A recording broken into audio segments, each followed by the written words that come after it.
ሰላም ውድ የመድፈኞቹ ቤተሰቦች እንዴት ቆያችሁልን? በዛሬው ጥጡ ክለባችን አርሰናል የመለከቱ አሁናዊ አዳዲስ መረጃዎችን ይዘን መተናል።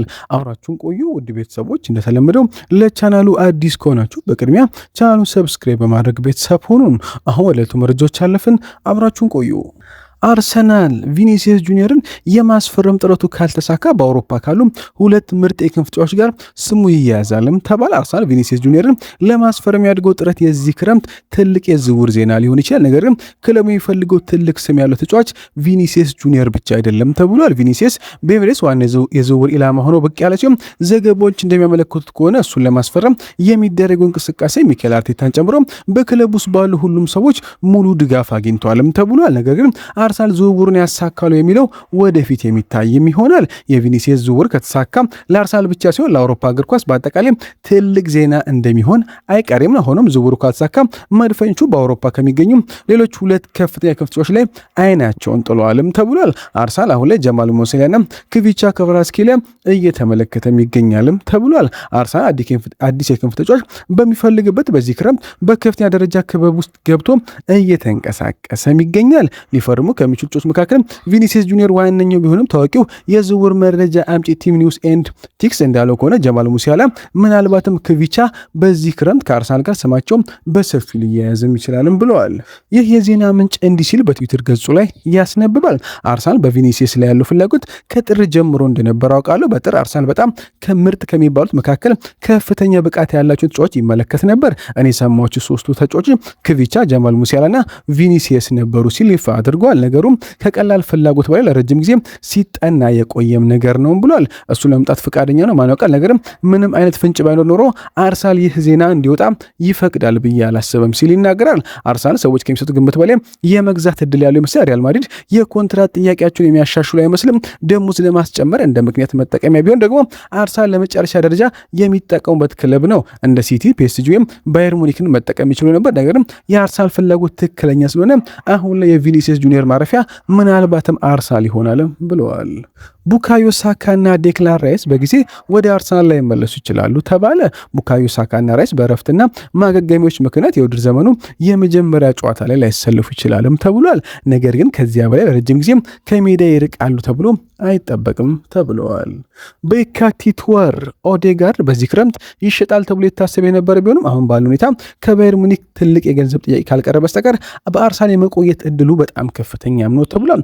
አርሰናሎች አሁን ላይ በማርቲን ኦዴጋርድ ዝውውር ጉዳይ ከማንኛውም ክለብ ጋር ግንኙነት እያደረጉ ያልሆኑ ሰው ወኪሎችም አሁን ላይ ተጫዋቹ በአርሰናል በዚህ ክረምት እንደሚቆይ ሙሉ እምነት አላቸውም ተብለዋል። ኒውካስትል ቡርኖ ጉማሬሽ አርብ ዕለት ወደ ልምምድ እንዲመለስ ያሳውቁ። አርሰናል ደግሞ ዝውውሩን ለማሳካት የሚጠበቅበትን ያውቃልም ተብሏል። ኒውካስትል ከአርሰናል በሚቀርብለት የዝውውር ፍላጎት መካከል ቡርኖ ጉማሬሽ በዚህ ሳምንት መጨረሻ ወደ ክለቡ የመጀመሪያ ቡድን ልምምድ እንዲመለስ እንደሚጠብቅም አሳውቋል። የቡድን አባላት ወደ ላማንጋ በሚያደርጉት የቅድመ ውድድር ዘመናት ልምምዳቸው ከሜዳቸው ፊት ትኩረት ሁሉ በብራዚል አማካይ ሆነ። ጉማሬሽ ባለፈው ውድድር ዘመን አሌክሳንደር ኢሳክ ወደ ሊቨርፑል ለመዞር በማሰብ የፈጠረውን እንቅስቃሴና ባህሪ በግልጽ ኮንን እንደነበርም ይታወሳል። በመሆኑም ቡርኖ ወደ አርሰናል ለመቀላቀል ተመሳሳይ መንገድ ይከተላል ተብሎ ግን አይጠበቅም። ኢሳክ በቀድሞ ወደ ዝግጅት ወቅት አልሰለጠንም እና አልተጫወተም ማለቱም በክለቡ አመራሮች ዘንድ ትልቅ ቅሬታንም ፈጥሮ እንደነበርም ይታወሳል። ያ ክስተት ኒውካስትል የአውሮፓ ውድድሮች ማለፍ ያልቻለበት አሰልቺ ዓመት እንዲያሳልፍ ምክንያትም እንደሆነም ይታመናል። በመሆኑም ጉማሬሽ በዚህ ክረምት መድፈኞቹን መቀላቀል እንደሚፈልግ ለክለቡ በግልጽ አሳውቋል የተባለ ሲሆን የዝውውር ዋጋን የድርድር ሁኔታ ኒውካስትል የቡድናቸው አዛዥን ለመለቅ በአቅራቢያው እስከ 80 ሚሊዮን ፓውንድ የሚጠይቁ ሲሆን ይህ ካልሆነ ምንም አይነት እንቅስቃሴ እንደማይኖርም አሳውቋል። መድፈኞቹ 70 ሚሊዮን ፓውንድ ጥያቄ አቅርበዋል የሚሉ ዘገባዎች ቢወጡም እስካሁን በሁለቱ ክለቦች መካከል ቀጥተኛ ንግግር ግን አልተደረገም ብለዋል። ለክለባችን ቅርብ የሆነው ፉትቦል ለንደን ባወጣው አዲስ ዘገባ መሰረት በዚህ የዝውውር መስኮት እንደ ኪያ ጁራብቺያን ያሉ ወኪሎች አሁን ላይ በአርሰናል ላይ በጉማሬሽ ጉዳይ ከፍተኛ ንግግር እያደረጉም ነው ብለዋል። እንዲሁም የኒውካስትሉ አሰልጣኝ ኤዲ ሃው በተጫዋቹ ጉዳይ ተጠይቀው እንዲህ ሲሉ ምላሽ ይሰጣሉ። እንደ ማንኛውም ጊዜ ከሱ ጋር መደበኛ ንግግር አድርገናል። ቡርኖ ድንቅ ሰው ነው። ከዓለም ዋንጫው ፊት በውድድሩ ወቅትና ከውድድሩ በኋላ ጥሩ ውይይቶች ነበሩ። የተነጋገርነው ነገር ግን ሚስጥር ማድረግ ይኖርብናልም ብሏል። እሱ ድንቅ ተጫዋችና ድንቅ መሪያችም ነው ብሏል። የቡርኖ መጪው ጊዜ ምን እንደሚሆን አላውቅም። ያ ሌሎች ሰዎች ግምት የሚተውን እንዲሁም እኔ የሌለሁበት ውይይት ሊሆንም ይችላልም ብሏል። ሁኔታዎችና ቀደም ሲል የሆነው ነገር ማወዳደር ትክክል ነው ብዬ አላስብም። ነገሩ በራሱ በራሱ መንገድ ማየት አለብን። ቡድኑ የክለባችን ካፒቴን ነው። አብረን በሰራንበት ጊዜ ሁሉ ድንቅ ተጫዋችና ሰው ሆኖ ቆይቷል። በክለቡ ባሉ ሰዎች በሙሉ ስም ይናገራለሁ፣ እንወደዋለን እና በእርግጥም ሁሉም በክለቡ እንዲቆይ ይፈልጋል ሲል ኤዲ ሃው ተናግረዋል። በክለባችን እጅጉን የተፈለገ የሚገኘው ጁሊያን አልቫሬስ ስለ መጪው ጊዜ ለማየት ከአትሌቲኮ ማድሪድ አመራሮች ጋር አስቸኳይ ስብሰባ እንዲደረግ ጠይቋል ተባለ። አትሌቲኮ ማድሪድ ጥያቄውን ውድቅ ያደረገ ሲሆን አርጀንቲናዊ አጥቂ ከዓለም ዋንጫ ረፍት መልስ እስከ ኦገስት 10 ድረስ ከቡድኑ ጋር እስኪቀላቀል ድረስ ምንም አይነት ስብሰባ እንደማያደርጉም አሳውቋልም ተብሏል። ሆኖም ግን ሁሊያን አልቫሬስ ከዛ ቀደም ብሎ ከቡድኑ ኃላፊዎች ጋር ለውይይት መቀመጥ ይፈልጋልም ተብሏል። በክለባችን እጅጉን ይፈለግ የነበረው ወጣቱ ጁኒየር ክሮፒ በርነማውዞች ተጫዋቹን ለመግዛት ለሚፈልግ ማንኛውም ክለብ እስከ 130 ሚሊዮን ዩሮ እንደሚጠይቁም ተዘግበዋል። አርሰናል የዊሊያም ሳሊባን ጉዳት ተከትሎ አስቀድሞ ተከላካይ ለማስፈረም በገበያው ላይ ነበር። ቢሆንም የዊሊያም ሳሊባ ጉዳት ጉዳዩን የበለጠ አስቸኳይ አድርጎታል።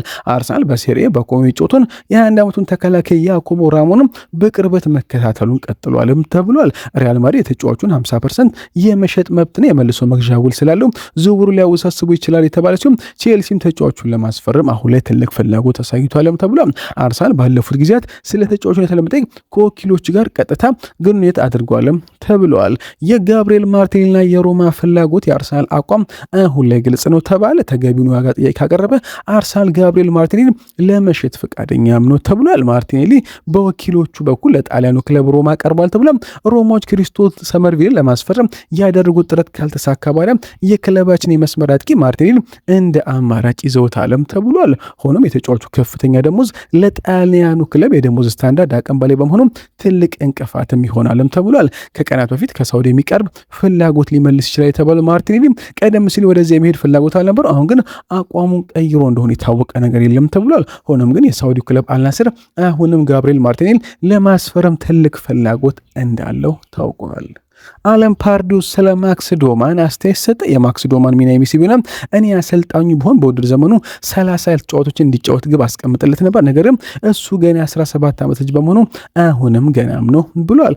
በዴክላን ራይስ ጉዳቱ የተሰማውን አዲስ ነገር እናሰማችሁ። ከጉዳቱ ለማገም ከአንድ ወር በላይ ሊፈልግ ይችላልም ተብሏል። በውድድር ዘመኑ የመጀመሪያ አጋማሽ የብቃቱን ጥንግላቶች ይችላችሁ ሰውነት ሲደክምና ማገገም ሲያቅተው ጉንፋና የጡንቻ መወጠርም አምጥቶበታል ሲል ዴክላን ራይስ ጉዳይ ሃንድ ኦፍ አርሰናል አዲስ መረጃን ይዞ ወጥቷል። የትሮይ ዲኒ ዋንጫ ግምት አርሰናል የፕሪሚየር ሊጉ ዳግም አሸናፊ ይሆናል ሲል ተናገረ። አርሰናል በቀጣይ ዓመትም ፕሪሚየር ሊጉ ማሸነፍ አለበት፣ ከትሮሳርድ በስተቀር እስካሁን ማንም ሲለቅ አላየንም። እሱንም ቢሆን ከክለብ ብሩጅ ባመጡት ወጣት ተጫዋች ተክተውታልም ብሏል። አሁንም ቢሆን የተሟላና ጥልቅ የቡድን ስብስብ አላቸው። አርሰናል አሁንም ቅድመ ግምት የሚሰጠው ክለብ፣ ነገር ግን ካለፈው ዓመት ይልቅ አሁን የበለጠ ጫና ይኖርባቸዋልም ብሏል። ሁሉም ዋንጫውን እንዲያነሱ ይጠብቃቸዋል። አርሰናል ያሸንፋል፣ ሌሎች ደግሞ እሱ ላይ ለመድረስ ይፎካከራሉ ሲል ተናግረዋል። የቀድሞ ኒውካስትልና የዌስትሃም አሰልጣኝ አለም ፓርዲው አርሰናል ቪኒሲየስ ጁኒየርን እንደሚያስፈርም እርግጠኛ ነኝ አለ። አርሰናል ቪኒሲየስ ጁኒየር የሚያስፈርም ከሆነ እንዴት ያለ ድንቅ ዝውውር ይሆን ነበር። ይህ ዝውውር ይሳካል ብዬ ማስባለሁ። እንዲህ ብዬ ለማሰብ ያበቀኝ ምክንያት ከሆዜ ሞሪኖ ጋር ታሪክ ስላለ ነው። በሪያል ማድሪድ ይገኛል። የአንድ ዓመት ውል ብቻ ነው የቀረው። አዲስ ውል እንዲፈርም ለማድረግ ለረጅም ጊዜ ሲሞክር ቆይቷል። የሳንቲሙ ሌላኛውን ገጽታ ስታየው አዲሶቹ ፕሪሚየር ሊግ ሻምፒዮኖች ለንደን ውስጥ ነው የምትኖረው፣ ኒውካስትል ወይ ማንቸስተር አይደለም ለንደን ውስጥ ነው ሲል ይናገራል። ለቻምፒዮን አርሰናል የምትጫወት ከሆነ አንተ ትልቁ ተጫዋች ነህም ብሏል። በቂ የፋይናንስ አቅም ስለሚኖራቸው ተጫዋቹን ለማስፈረም አሁን ላይ ትልቅ አቅም አላቸው ብለዋል። ፉትቦል ለንደን ዛሬ ጠዋት ይዞት በወጣው አንድ ዘገባ መሰረት ሚኬል አርቴታና አንድሪያ ቤርታ መወሰን ያለባቸው 5 ትልልቅ የዝውውር ውሳኔዎች ሲል አዲስ መረጃን ይዞ ወጥቷል። የአርሰናል ስፖርቲንግ ዳይሬክተር አንድሪያ ቤርታ ከምክትላቸው ሞሪዚዮ ሚቼሊ ጋር በመሆን በሰሜን ለንደኑ ክለብ የትልቅ የክረምት የዝውውር መስኮት ለማሳካት ጥረት በማድረግ ላይ ይገኛሉ። የፕሪሚየር ሊግ አሸናፊዎቹም ባለፈው ዓመት ተመሳሳይ ወቅት ላይ ያደረጉት ከፍተኛ የዝውውር ወጪና ያስፈረሟቸው ስምጮች አርሰናል ከ2 ዓመታት በኋላ የመጀመሪያው የሊግ ሻምፒዮንነት ዋንጫ እንዲያነሳ ችሎት ነበር። አሁንም በኤምሬትስ ስታዲየም ባለፉት ጥቂት ዓመታት የተገነባውን ስምምነትና መረጋጋት ሳይበጥስ ቡድኑ የበለጠ የማጠናከር ኃላፊነት አለባቸው። ይህንን ታሳቢ ማድረግ የዝውውር መስኮቱ ከመዘጋቱ በፊት ቤርታና አሰልጣኝ ሚኬል አርቴታ መወሰን ያለባቸው 5 ትላልቅ ጉዳዮች የሚከተሉት ናቸው። አንደኛው የጋብሪኤል ማርቲኔሊ መጪው ጊዜ ሲሆን ቪኒሲየስ ጁኒየር የሚመጣ ከሆነ በቅርቡ ክሪስቶስ ዞሊስ መፈረሙን ተከትሎ ጋብሪኤል ማርቲኔሊ በዚህ ክረምት ከአርሰናል ሊለቅ እንደሚችል መገመት ይቻላል። አርሰናል በቪኒሲየስ ላይ ያለው ፍላጎት በማድሪድ ካለው ያልተረጋገ ኮንትራት ጋር የተያያዘ ልዩ ዕድል ነው። አርሰናሎች ባለፈው ዓመት ማርቲኔሊ ለመሸጥ ቢሞክሩም ከባድ ተጫራች ማግኘት አልቻሉም ነበር። ለአትሌቲኮ ማድሪድ ኮከብ ከፍተኛ ገንዘብ የሚያወጡ ከሆነ ለማርቲኔሊ መፍትሄ መፈለግ ይኖርባቸዋል ብሏል። ባየር ሙኒክ ቀደም ሲል ፍላጎት አሳይቶ ነበር። በተጨማሪም የሳውዲ ፕሮ ሊግ አማራጭ ሊሆን ቢችልም ተጫዋቹ ወደዚያ ለመሄድ ፈቃደኛ ስለመሆኑ እርግጠኝነት የለም ተብሏል። ሁለተኛው የቤን ዋይት ጉዳይ ሲሆን ቤን ዋይት ማቆየት ወይስ መሸጥ የሚለው አሁን ላይ ትልቅ ተስፋ አስቆራጭም ሆነ። ቤን ዋይት አርሰናል ዌስትሃምን 1-0 ባሸነፈበት ጨዋታ ላይ የጉልበት ጉዳት ከመድረሱ በፊት በጥሩ ብቃት ላይም ነበር። አሁን ከጉዳቱ በማገገም ላይ ይገኛል። ዊሊያም ሳሊባ በደረሰበት የጀርባ ጉዳት ምክንያት አርሰናል ጊዜያዊ ተከላካይ መፈለግ አለበት። ቤን ዋይት ከመጀመሪያው ከብራይተን ሲፈርም የመሃል ተከላካይ እንደነበር መረሳት የለበትም። እሱ ሁለገብ ተጫዋች በሆኑ በቀኝ ተከላካይ ቦታ ላይ የተሻሉ አማራጮች ባለመኖራቸው አሁን እሱን መሸጥ አደገኛ ሊሆን ይችላል ብሏል። ሶስተኛ የብሩኖ ጉማሬሽ የዝውውር ዋጋ ሲሆን አርሰናል እስከ ስንት ይሄዳል የሚለውን ፉትቦል ለንደን ይመለከታል። ብሩኖ ጉማሬሽ በመጪው ህዳር 29 ዓመት ይሞላል። አርሰናል 70 ሚሊዮን ፖንድ ለማቅረብ ማሰቡ ቢነገርም ኒውካስትሎች ጥያቄው ቢቀርብ እንኳን ውድቅ ለማድረግ የተዘጋጁ ይመስላልም ተብሏል። ጉማሬሽ 2 ዓመት የሚቀርቡ ላለው እሱ ጥርጣሬ ያለው ከፍተኛ ተጫዋች ቢሆንም አርሰናል ወደፊቱ መፎካከር የሚሆንበትን የፋይናንስ ስታንዳርድ የሚያበላሽ ከፍተኛ ዋጋ ለመክፈል ግን ፈቃደኛ አይሆንም ተብሏል። አራተኛው ሁሊያን አልቫሬዝ ጉዳይ ሲሆን አርሰናል በጁሊያን አልቫሬዝ ዝውውር ላይ ተስፋ ይቆርጣል ወይ ሲል ፉትቦል ለንደን ይጠይቃል። በስፔን እንደሚወራ ከሆነ ቪክተር ጊዮከሬስ ሁሊያን አልቫሬዝን ከአትሌቲኮ ማድሪድ ለማስፈረም በስምምነት ውስጥ ሊካተት ይችላልም ተብሏል። የቪኒሲየስ ዝውውር ካልተሳካ አርሰናል የአልቫሬዝን ሁኔታ መከታተሉን ይቀጥላልም ተብሏል። አርጀንቲና አጥቂ ወደ ባርሳ መሄድ ይፈልግም። አትሌቲኮች እሱን ለመልክ ካልተስማሙም አርሰናል አማራጭ ሆኖ ሊቀጥል ይችላልም ተብሏል። አምስተኛው ትርፍ ተጫዋቾችን መሸጥ ነው ሲል ፉትቦል ለንደን ያስነብባል። በርካቶች አርሰናል ለቀው ለመውጣት ዝግጁ ሆኖ ይታወቃል። ሪስ ኔልሰን በብሬንትፎርድ በውሰት ቆይተው የተጠበቀውን ያህል ባያሳይምና ፋቢዮ ቬራ በሃምቡርግ ጥሩ ቢንቀሳቀስም የጀርመኑ ክለብ የበጀት እጥረት ስላለበት የአርሰናል የዋጋ ግምት አሁን ላይ ማሟላት አይችሉም ተብሏል።